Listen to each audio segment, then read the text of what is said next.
Welcome to the deep dive. Yeah. Today, we're going to get into a connection that's often a really expensive secret in a person's life. Mm-hmm. I'm talking about that powerful, but pretty much invisible link between feeling lonely and, well, overspending. It's a huge one. It really is. And- And if you've ever had that, that sinking feeling looking at your bank statement at the end of the month, you're probably part of this pattern. Oh, absolutely. Our source material paints this incredibly relatable scene. It's like a quiet Friday night. The room feels silent, a bit too silent. The phone hasn't buzzed. Exactly. And instead of calling someone, which takes effort, your hand it reaches for your wallet or your phone, Yeah. the path of least resistance. The digital marketplace. So our mission today, it's not just about scolding anyone for bad financial habits. We want to uncover the core insight here. Right. The mechanics of it. Yeah, that money often leaves your account, not because you're careless, but because you're trying to fill an emotional space. It's financial self-soothing. It really is. It's like financial comfort food, served through a credit card transaction.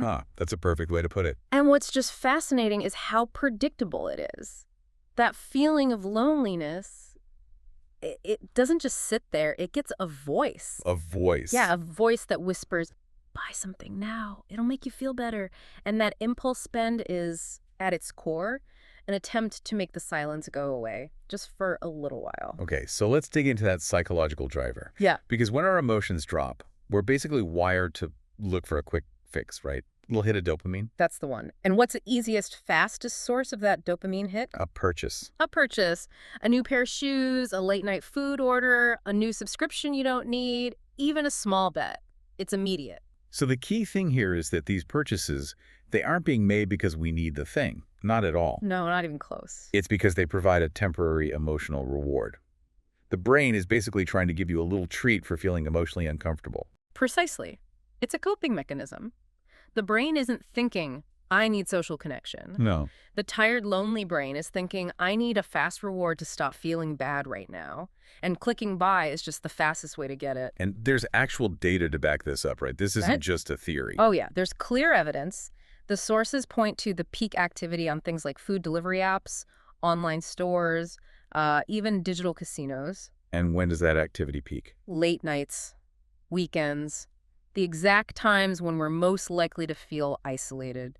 The timing is definitely not a coincidence. It's when our guard is down. It's when the logical budgeting part of your brain, the prefrontal cortex, is just tired. And the emotional impulse-driven part takes over. So the financial decisions are being made by the loneliest, most tired version of yourself.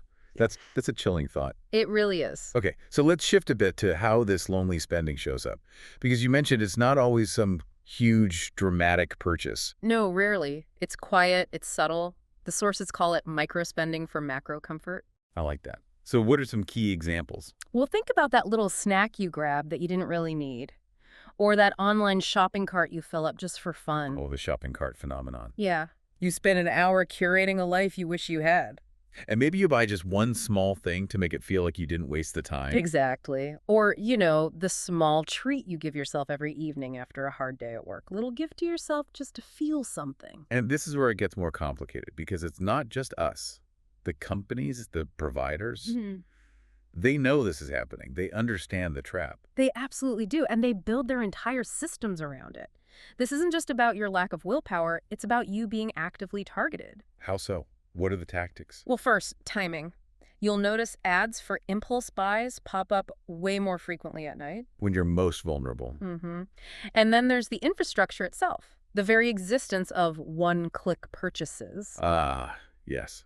Removing all the friction. It's the ultimate friction reducer. See, that little bit of effort, getting up, finding your wallet, typing in the numbers, that's a cooling off period. It gives your logical brain a second to catch up. A chance to ask, do I really need this? Right. One click bypasses that completely. It lets the impulse born from loneliness become an action instantly. It's technology engineered to defeat your willpower when it's already low. And what about the messaging, the notifications, The sources mentioned that's changed too. It's become so much more personal. It's not just sale 50% off anymore. No, It's we miss you, come back, or we saved these items just for you. they're using the language of a relationship. That's it exactly. They're talking directly to your loneliness, not to your wallet. They're framing a transaction as a social connection. So they're not selling you a product, they're selling you a solution to an emotional need. And it works. Okay. So if we're dealing with this mix of internal pain and, savvy external exploitation, what's the way out? What's the pivot point? Well, the solution isn't just deleting the apps, though that can help. That's a good start. It is, but the real solution is understanding the feeling behind the spending. It's about developing awareness. So how do you do that in the moment? The sources suggest a critical question you have to ask yourself. And for anyone listening, I really want you to internalize this question. Okay. Am I buying this because I actually want it? Or because I want to feel less alone right now? That's powerful because it forces you to be honest about your motivation. It makes the loneliness visible. And once you see it, once you're honest about it, the purchase often it loses its appeal. Because the sweater was never going to solve the problem. Exactly. The problem was the feeling, not the lack of a sweater. Suddenly, the transaction looks less like comfort and more like a bad coping mechanism. So awareness is the first step. What comes after that? Building friction back into the system, intentionally. Since we know the impulse thrives on speed, we have to make instant action impossible. So, like deleting your saved card numbers from Amazon or your phone. That's the #1 thing. Force yourself to get up and get your physical wallet every single time. That 30-second delay. That simple delay is often enough for the emotional hot state to cool down. It lets logic creep back in. You're basically using inconvenience as a weapon against your own impulses. I love that. Weaponizing inconvenience. So once you start doing this, what's the larger shift? The whole dynamic changes. You stop using your wallet to manage your emotions, and you start using it to actually build your future. The spending becomes more intentional. Far more. You start to see that loneliness is just a moment. It's a signal. It's not a financial decision that needs to be made. And that silence you were trying to escape. That silence is so much cheaper than the impulse you were about to buy to drown it out.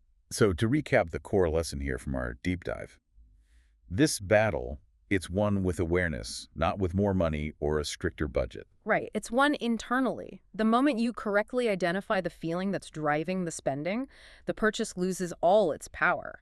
Your finances don't just reflect your habits, they reflect your heart. They reflect the state of your inner emotional life. That's a profound thought. It is. Which leads to our final thought for you to take away from all this. Let's hear it. Based on everything we've covered, the sources strongly suggest that the single most profitable thing you can do, and not just financially, but for your own peace of mind, is to simply practice sitting with your emotions. Instead of buying your way out of them. Instead of buying your way out, just sit with the discomfort for a moment. That pause, that moment of just being with the feeling, is worth more than anything you could ever add to your cart.